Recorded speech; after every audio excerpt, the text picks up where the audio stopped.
nilikipata nikiwa hapa. Sasa vile nikapata nimepasuliwa hapa hivi. Nilisikia kitu ilinanichoma hapa. Alikuwa amewakisha moto. Kanichoma. Unaona?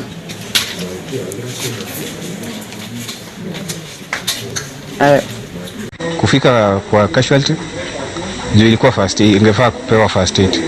So kufika kwa casualty tukaambiwa huyu mgonjwa wenu ashakufa, mpeleke moja, na daktari ndio alisema hivyo. So venye kuna preservative yenye inawekwa mtu pale kwa moja, so venye alifanyiwa hiyo upasuaji, mgonjwa wetu akashtuka, akapiga nduru juu ya ujungu yenye alisikia kwa mguu.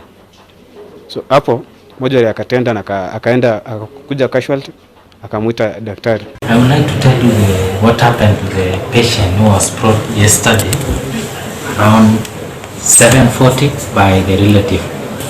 The patient is about 32 years. He's a patient who has been attending clinic in several hospitals. So the history is that he has been attending one of the CCCs. So when he was brought by the relative with a problem, they found 2 clinicians attending 4 other patients, and they were claiming that they picked the relative in the house, and the relative was no more. He had succumbed. So the clinician told them to wait so that they can see and whether they are going to certify or resuscitate. So meanwhile, the relative became impatient, and they moved the vehicle out of the hospital to take to the morgue, thinking that he had succumbed.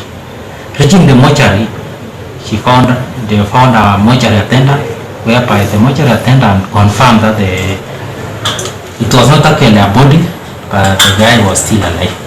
So the mortuary attendant called the clinician, and they started the resuscitation from casualty, and from mortuary to the casualty, and also they continued the resuscitation for about 2 to 3 hours. Not the doctors, not our clinician who declared it. It is only the relative who didn't understand the protocol, that before you take a patient to somebody to mortuary, it has to be confirmed by the clinician. So there was a lapse in the protocol or the policies of the hospital, whereby somebody, instead of waiting for confirmation,